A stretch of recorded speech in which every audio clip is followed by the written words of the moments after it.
Work and energy. जब किसी body पर हम फोर्स लगाकर उसको डिस्प्लेस करते हैं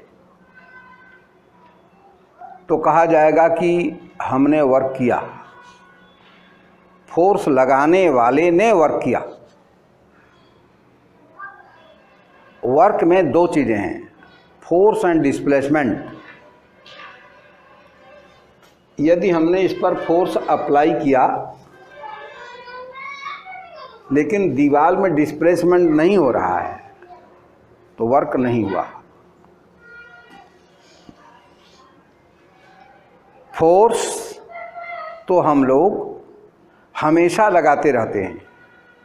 जैसे मैं फर्श पर खड़ा हूँ तो मेरा बॉडी वेट फोर्स पर फोर्स लगा रहा है, इस फर्श पर फोर्स लगा रहा मेरा बॉडी वेट, लेकिन डिस्प्लेसमेंट नहीं हो रहा है तो कोई वर्क नहीं हो रहा।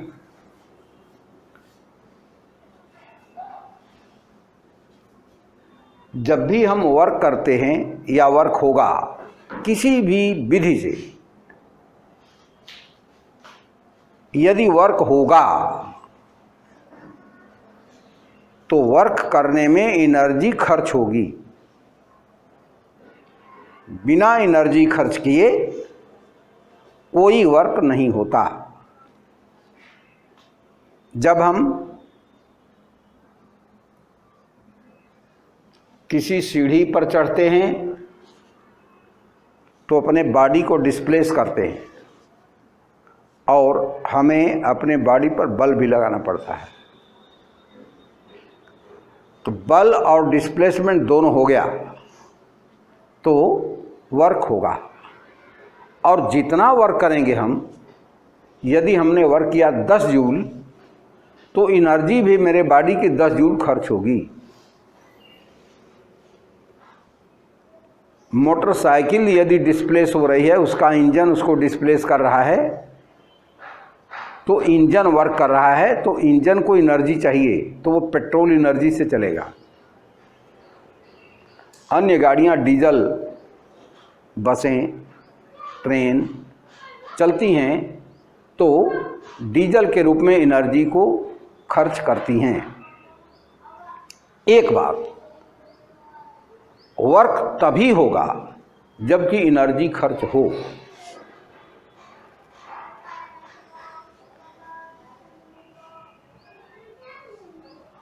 वर्क की यूनिट मैंने लिखा न्यूटन मीटर। क्यों? क्योंकि किसी बॉडी पर यदि हमने 1 न्यूटन का बल लगा करके और उसी डायरेक्शन में इसको 1 मीटर मैंने डिस्प्लेस किया, 1 मीटर तक डिस्प्लेस मैंने किया इसको, बल कांस्टेंट लगा हुआ है, बल लगातार लगा हुआ है, यहाँ से वहाँ तक बल लगातार लगा हुआ है, 1 मीटर तक हमने डिस्प्लेस किया तो वर्क डन होगा 1 newton multiplied by 1 metre, 1 newton metre. तो वर्क की यूनिट है न्यूटन मीटर। इस न्यूटन मीटर को हम जूल भी कहते हैं। 1 newton metre is equal to 1 joule होगा। अब आगे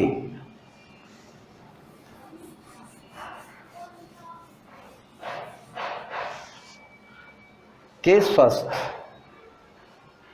सपोज कर लो ये कोई हॉरिजॉन्टल प्लेन है जिस पर एक body A initial position A पर है। ये बॉडी इनिशियल पोजीशन ए।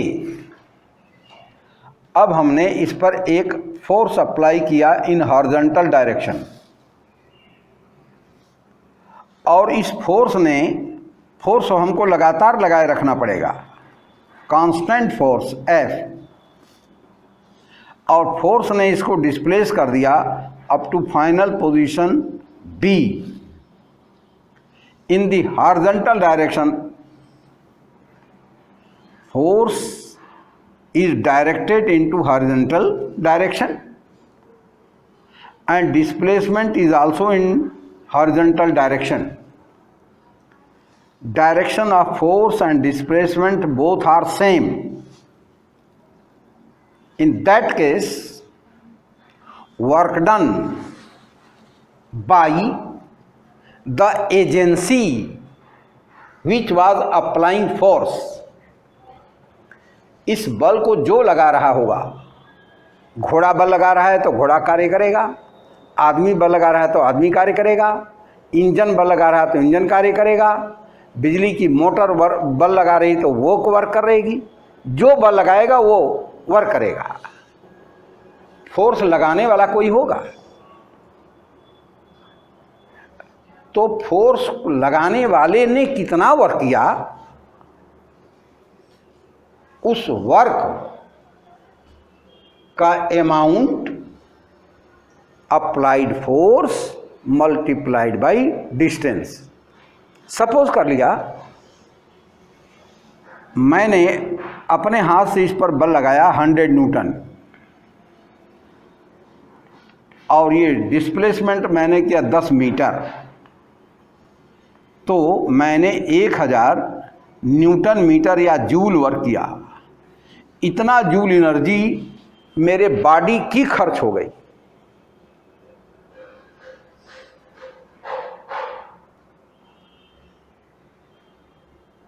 वो एनर्जी कैसी थी? उस एनर्जी को कहते हैं muscular energy. Muscular energy, muscular energy क्या है? आपने देखा होगा कि किसी जमीन पर एक साधारण केचुआ देखा होगा, इसकी लंबाई कम है लेकिन यह अपनी मसल्स को फैलाकर अपनी लंबाई को बढ़ा लेता है और फिर अपनी मसल्स को सिकोड़ता है तो ये आगे बढ़ जाता है, फिर अपनी मसल्स को ये फैलाता है और मसल्स को सिकोड़ता है तो आगे बढ़ जाता है। तो अपनी मसल्स एनर्जी को ये खर्च कर रहा है केचुआ भी, मस्क्यूलर एनर्जी। हम लोग भी जितने वर्क करते हैं रोज, सब मस्क्यूलर एनर्जी से वर्क करते हैं। सपोज किया एक लड्डू मेरे हाथ में आया, लड्डू बड़ा था, तो मैंने अपने हाथ से इसको दबाया तो इसमें मेरी मसल्स वर्क कर रही हैं। मसल्स, हड्डी नहीं वर्क करती। हड्डी तो उन मसल्स को संभालने के लिए होती हैं, मांसपेशियां वर्क करती हैं। तो यहां पर मसल्स से हमने प्रेशर डाला और लड्डू फूट गया। दूसरा एग्जाम्पल देखें, यदि हमने अपने आंखों को भी इधर उधर घुमाया, उसमें भी वर्क हो रहा है और हमारी मसल्स उसमें भी वर्क कर रही हैं। मैं बोल रहा हूं, उसमें भी एनर्जी खर्च हो रही है। बोलने में भी मस्कुलर एक्शन ही है जो साउंड पैदा कर रहा है।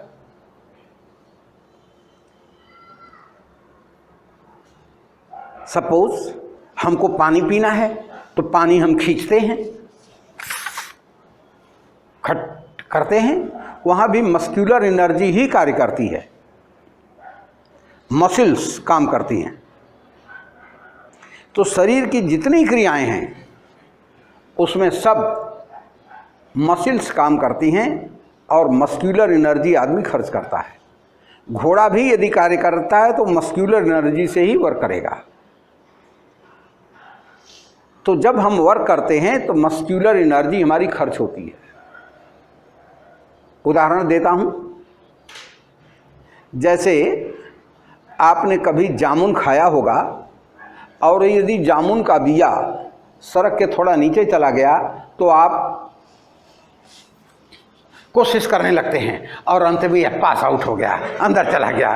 तो वहाँ मसल्स, आपके गले की मसल्स ही उसको खींच रही हैं। ठीक है, मस्क्यूलर एनर्जी का एक बेस्ट एग्जाम्पल था। मस्क्यूलर एनर्जी तो चाहे वो केचुआ हो या हाथी हो या घोड़ा हो या आदमी हो या बैल हो, ये जीव, जितने जीव हैं अपनी मस्क्यूलर एनर्जी से फोर्स लगाते हैं। जब फोर्स लगाते हैं तो मसिल्स को या तो सिकोड़ते हैं, खींचते हैं, वो फोर्स डेवलप करता है। लेकिन वर्क होगा तो बॉडी की उतनी एनर्जी खर्च करनी होगी। जैसे सीढ़ी चढ़ने में हमको एनर्जी ज़्यादा खर्च करनी पड़ रही है तो हमारी सांसें तेज चलने लगेंगी, क्योंकि अब एनर्जी ज़्यादा चाहिए तो रिएक्शन भी तेज करना होगा। तो बॉडी का रिएक्शन तेज हो जाता है, सांस तेज चलने लगती है। अब यहाँ पर हम वर्क की बात करेंगे। एक बात दिमाग में नोट करेंगे कि बिना एनर्जी के डिसिपेशन के, बिना एनर्जी खर्च किए कोई वर्क नहीं हो सकता। एक कॉन्सेप्ट, आपका मोबाइल चार्ज हो जाता है 100%। अब आप मोबाइल से अपना वर्क करने लगते हैं, धीरे धीरे उसका चार्जिंग कम होने लगता है, 95, 90 एंड 0। अब वो काम करना बंद कर देगा, फिर उसको चार्ज करिए। तो बिना एनर्जी के कोई वर्क नहीं होगा। और यदि हमको 10 जूल वर्क करना है तो 10 जूल एनर्जी ही खर्च करना पड़ेगा। जितना वर्क करना है उतनी एनर्जी खर्च करना पड़ेगा। अब यहां पर हम कैलकुलेशन ऑफ वर्क पर जा रहे हैं। कैलकुलेशन ऑफ वर्क, यदि applied force and resultant displacement both are in the same direction, then simply work done will be equal to multiplication of force and displacement both। लेकिन कभी कभी ऐसे होगा कि हमने इंक्लाइंड फोर्स लगाया। जैसे हॉरिजॉन्टल प्लेन पर कोई बॉडी है और इसमें रस्सी बांधकर हम फोर्स ऐसे लगा रहे हैं। फोर्स की डायरेक्शन और डिस्प्लेसमेंट की डायरेक्शन के बीच एंगल थीटा है। इस कंडीशन में work done will not be equal to F into D, बल्कि वर्क डन ऐसे लिखा जाएगा, work done is equal to F cos theta multiplied by D. Cos theta का मान हमेशा 1 से कम होता है।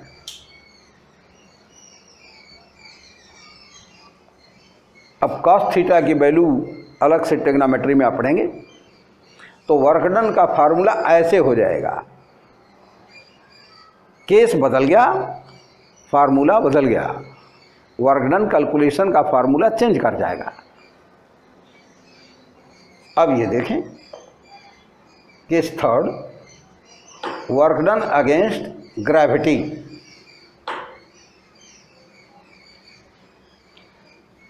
जैसे यह कोई इंक्लाइंड प्लेन है, फ्लाईओवर है, जिस पर हम पॉइंट ए से चढ़ना प्रारंभ करते हैं और फ्लाईओवर के पॉइंट बी तक पहुंच जाते हैं। तो इस डिस्टेंस का कोई मतलब नहीं है।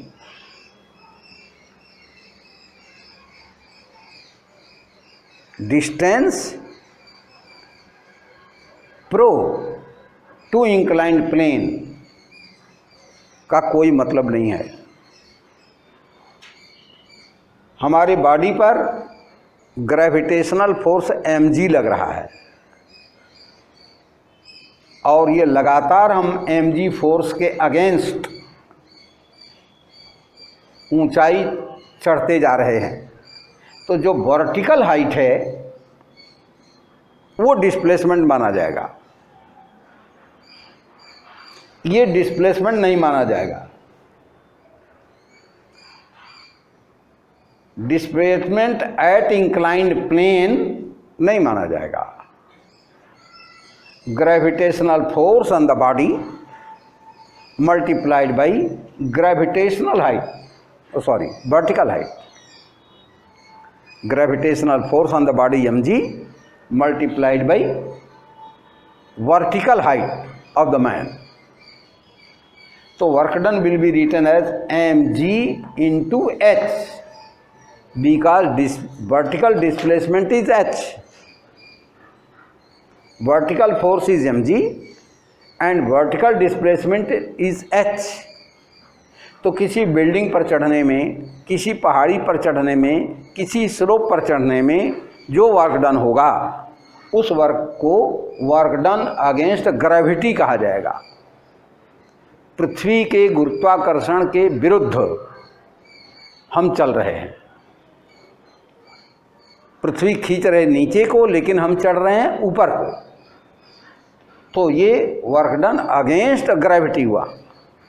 पृथ्वी खींच रही नीचे लेकिन हम जा रहे हैं ऊंचे, तो ये अगेंस्ट ग्रेविटी हुआ। तो अगेंस्ट ग्रेविटी जो वर्क होगा वो लिखा जाएगा mgh।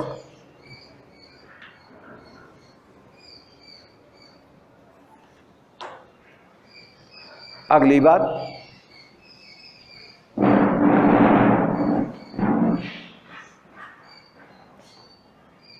देखें जीरो वर्क। क्या ऐसा हो सकता है कि हमने फोर्स तो लगाया लेकिन वर्क नहीं हुआ? हाँ, ऐसा हो सकता है। जैसे आप किसी गाड़ी पर बैठे हैं और ये गाड़ी चल रही है, गाड़ी में पर आप बैठे हैं और आप अपने सिर पर 50 केजी का ये कोई बोझ लिए हुए हैं।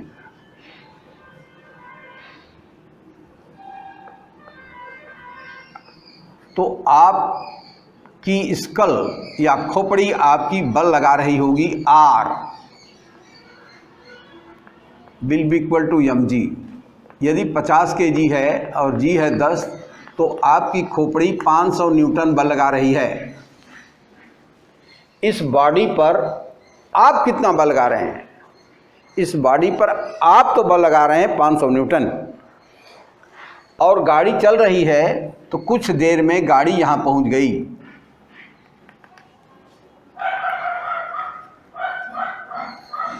और डिस्प्लेसमेंट आप में ये हो गया,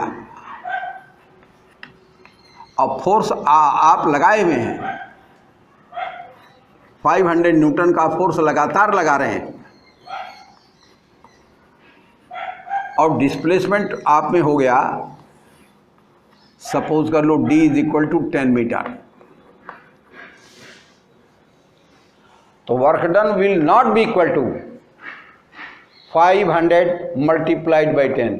नो, ये वर्क डन नहीं होगा। क्यों? क्योंकि जो डिस्प्लेसमेंट की डायरेक्शन है और आपके द्वारा लगाए गए फोर्स की डायरेक्शन है, दोनों के बीच एंगल है 90 degree. So work done will be equal to F cos 90 degree into D by this formula. cos 90 degree की वैल्यू होती है जीरो। cos 90 डिग्री की वैल्यू 0 है।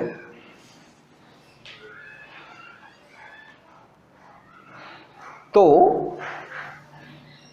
F into 0 into D equal to 0, तो work done is 0।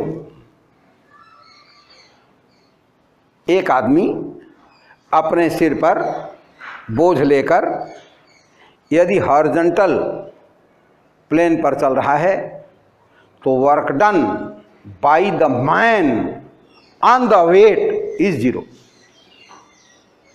Work done by the man on the weight, कोई आदमी अपने सिर पर बोझ लेकर मूव कर रहा है हॉरिजॉन्टल प्लेन पर, तो work done by the man will be 0, क्योंकि फोर्स और डिस्प्लेसमेंट दोनों परपेंडिकुलर है।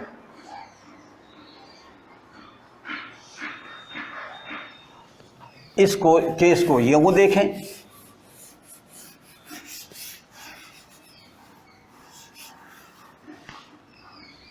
सन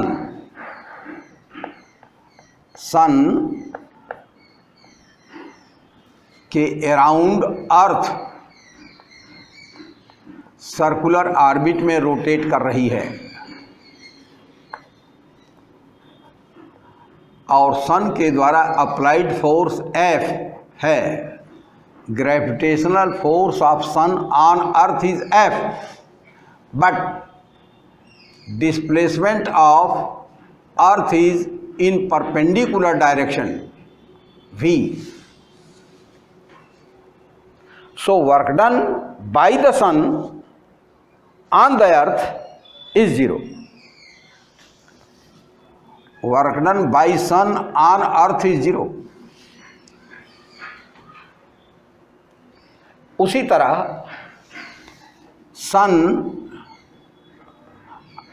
अर्थ के अराउंड मून भी ऐसे रिवॉल्व कर रहा है और यहाँ भी इसकी वेलोसिटी के ऑलवेज परपेंडिकुलर ये फोर्स होता है। सो work done bye earth on moon is 0।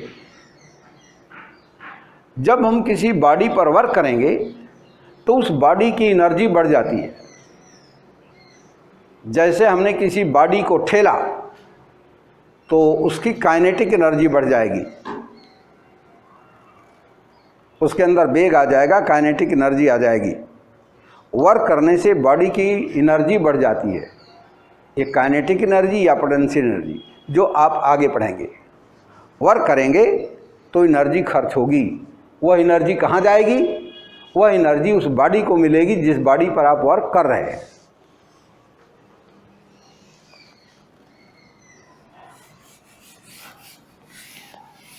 तो कोई भी सैटेलाइट अर्थ के अराउंड सर्कुलर ऑर्बिट में मूव कर रहा है तो work done bye earth on the satellite is 0। So earth is not doing any work, earth is not dissipating it's energy. जो वर्क करेगा उसकी एनर्जी डिसिपेट होगी। मैं वर्क करूंगा तो मेरी एनर्जी खर्च होगी, मैं एनर्जी डिसिपेट करूंगा। तो सन कोई एनर्जी डिसिपेट नहीं करता ऑन अर्थ, अर्थ कोई एनर्जी डिसिपेट नहीं करती ऑन मून, अर्थ अपनी एनर्जी डिसिपेट नहीं करती ऑन सैटेलाइट।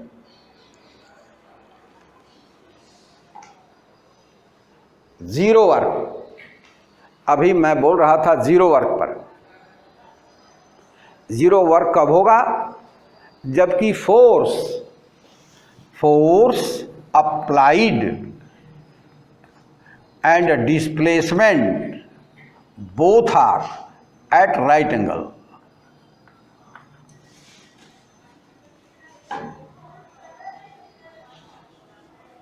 किसी बॉडी पर हमने फोर्स F अप्लाई किया, लेकिन बॉडी में डिस्प्लेसमेंट एट राइट एंगल हो रहा है, 90 डिग्री पर हो रहा है। तो फोर्स लगाने वाली एजेंसी ने कोई वर्क नहीं किया। जब कोई वर्क नहीं होगा तो कोई एनर्जी डिसिपेट नहीं होगी, कोई एनर्जी खर्च नहीं होगी। जैसे कोई आदमी अपने सिर पर गट्ठर लेकर रेलगाड़ी में बैठा हुआ है, रेलगाड़ी चल रही है, वो आदमी थकेगा नहीं, वो हांफेगा नहीं, क्योंकि वो आदमी अपनी एनर्जी खर्च नहीं कर रहा है, क्योंकि वर्क डन 0 है। फोर्स वर्टिकल लग रहा है, मूवमेंट हॉरिजॉन्टल हो रहा है, इसलिए कोई वर्क वो आदमी नहीं कर रहा है। आदमी वर्क नहीं कर रहा है तो उसके बॉडी की एनर्जी खर्च नहीं होगी। मैं इस चेयर पर इस समय फोर्स लगा रहा हूं, लेकिन इस चेयर में कोई डिस्प्लेसमेंट नहीं हो रहा है। इसका मतलब मैं वर्क नहीं कर रहा हूं, और जब मैं वर्क नहीं कर रहा हूं तो मैं थकूंगा भी नहीं, मैं हांफूंगा भी नहीं। बेड पर लेटा हुआ आदमी फोर्स लगा रहा है बेड पर, लेकिन डिस्प्लेसमेंट नहीं है, इसलिए वो वर्क नहीं कर रहा, थक नहीं रहा। अब अगली बात, निगेटिव वर्क। क्या वर्क निगेटिव भी हो सकता है? हाँ, यदि अप्लाई किया फोर्स इस डायरेक्शन में और डिस्प्लेसमेंट उसके रिवर्स अपोजिट डायरेक्शन में हो रहा है, तो दोनों के बीच एंगल 180 डिग्री है। Direction of force and direction of displacement are at 180 degree, and cos 180 degree is equal to -1. तो by this formula cos 180 degree की वैल्यू -1 लिखेंगे तो ये work done T into D हो जाएगा। आप एक केस देखें, टैग ऑफ वार, रस्साकर्षण। किसी रस्से पर दो टीमें विपरीत दिशाओं में अपोजिट डायरेक्शन में फोर्स लगाती हैं। किसी रस्से पर दो आदमी अपोजिट डायरेक्शन में फोर्स लगा रहे हैं और आदमी ए इस डायरेक्शन में बढ़ रहा है और बी भी उसी डायरेक्शन में बढ़ रहा है, तो work done by A will be T into D, but work done by B will be negative T into D. Same work, both are doing same work.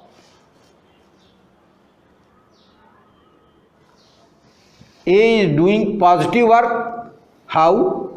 Direction of T and direction of D both are in the same direction. But for B, direction of force by man is this, but its displacement is opposite. So work done by B is negative. अब यहां पर एक question उठता है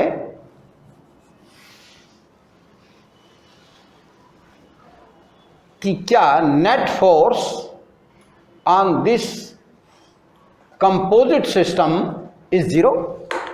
No. Net force on the composite system is not zero. Force of reaction applied by this man is suppose 100 Newton, but force of reaction applied by this man is 90 Newton. So net force upon the composite system is 10 Newton.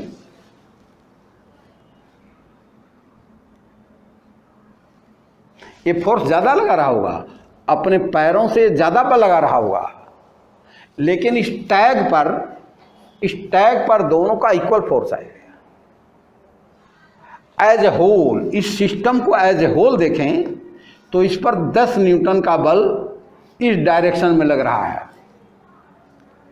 और अर्थ पर force उसके opposite reaction इधर होगा 10 Newton का, तो by reaction of earth ये इधर की ओर मूव करेगा और अर्थ इधर की ओर मूव करेगी। Net force upon the system is not zero.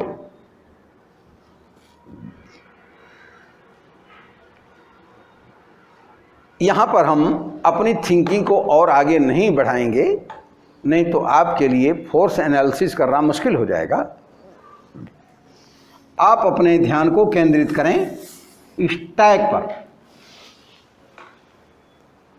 Single string, single card में हम दो टेंशन नहीं डाल सकते, एक ही टेंशन होगा, और वह tension will be equal to applied force by the agencies in opposite direction।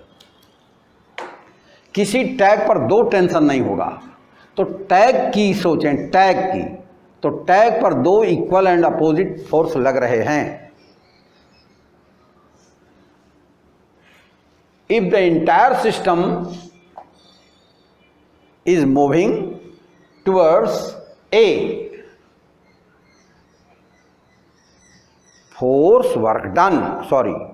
work done by A on the system is positive indeed, but the work done by B on the same system is minus degree.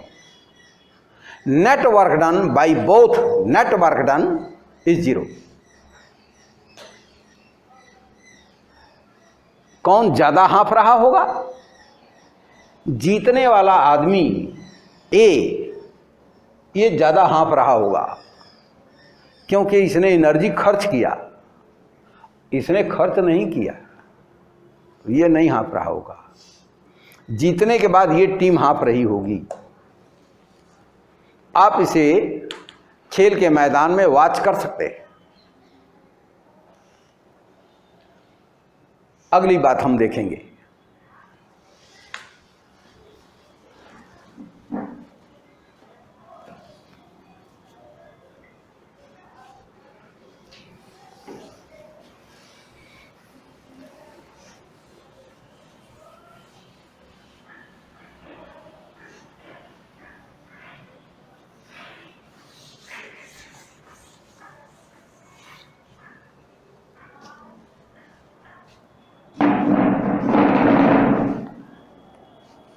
Case 4,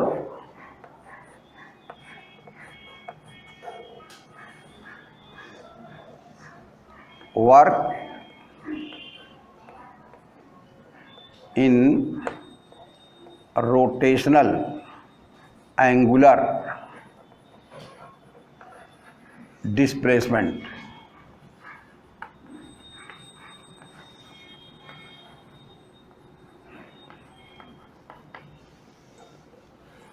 work in angular displacement. Suppose कर लो ये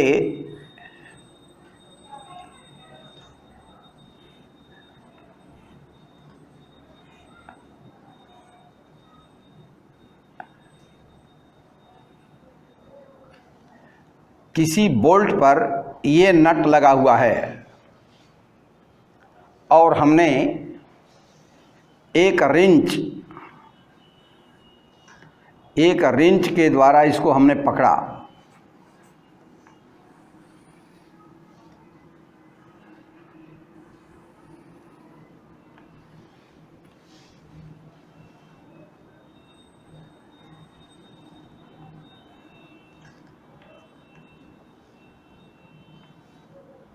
इस नट को हमने एक wrench के द्वारा ऐसे पकड़ा।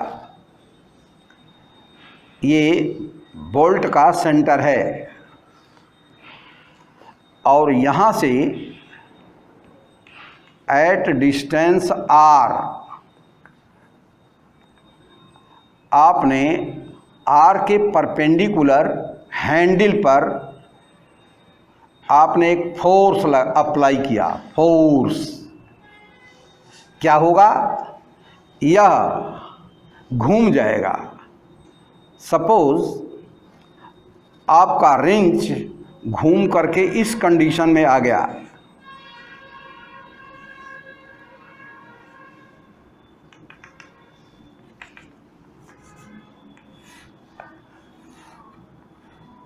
आपने यूं फोर्स लगाया, लगातार वो फोर्स लगाते हुए आप यहाँ पर आ गए, आपने इस नट को एंगुलर डिस्प्लेसमेंट दिया है, नट को आपने घुमा दिया by angle theta in radian, theta radian.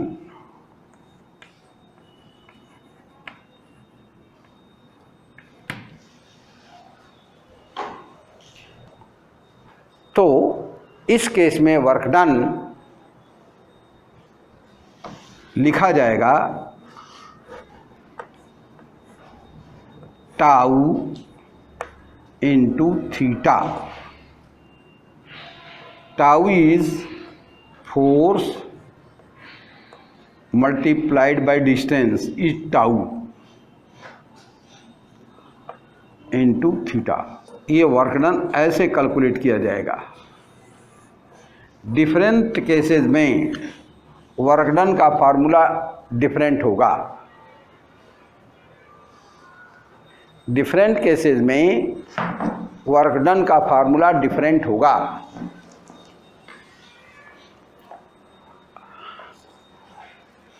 अब मैं नहीं, डिस्टर्ब ना करिए बेटा, डिस्टर्ब ना करिए।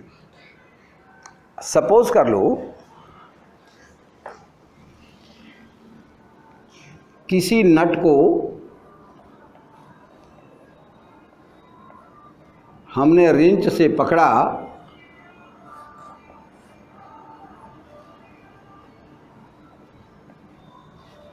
और इसको पूरा एक चक्कर घुमा दिया, एक चक्कर घुमा दिया, तो लीनियर डिस्प्लेसमेंट तो जीरो हुआ,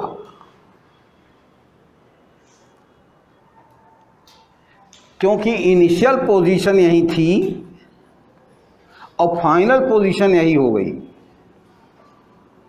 तो लीनियर डिस्प्लेसमेंट जीरो होगा। D is zero, linear displacement is zero, लेकिन angular displacement is 2 pi radian. Angular displacement is 2 pi radian.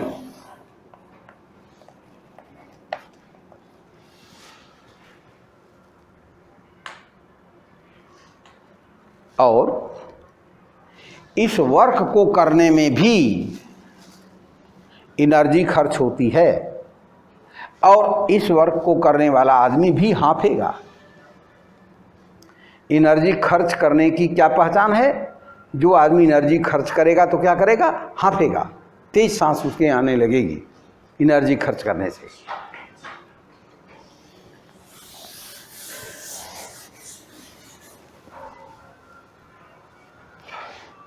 इतनी केसेस हमने बताया। अगली बात देखेंगे,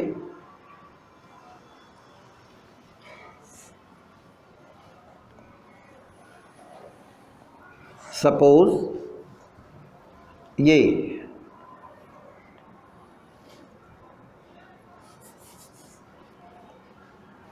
कोई बीम जिसका मास m है और बीच में यूनिफॉर्म बीम है। यूनिफॉर्म बीम का मतलब हुआ इसकी मोटाई हर जगह बराबर है। यूनिफॉर्म बीम का सेंटर ऑफ ग्रेविटी ये है और इसका मास m है, इसका वेट mg है। किसी आदमी ने इस बीम AB को हॉरिजॉन्टल प्लेन पर ही आदमी ने इसे यूं खड़ा कर दिया।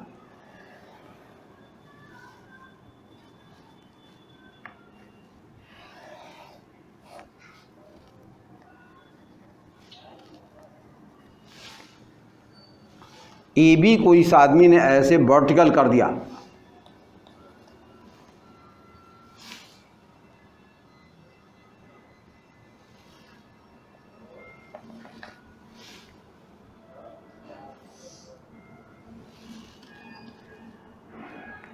इसने कितना वर्क किया। सपोज इसकी बीम, यूनिफॉर्म बीम की टोटल लंबाई थी L, तो इसकी centre of gravity eight L/2 height चली गई। यूनिफॉर्म बीम की सेंटर ऑफ ग्रेविटी बीम के बीच में होती है। यदि इसकी टोटल लंबाई L है तो सेंटर ऑफ ग्रेविटी L/2 पर होगी।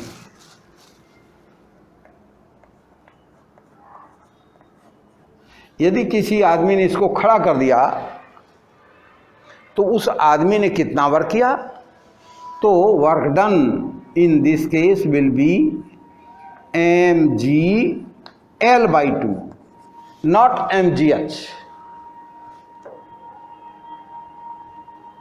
केस वही है, लेकिन work done is mg L/2, mgh नहीं, mg L/2 ये वर्क डन होगा।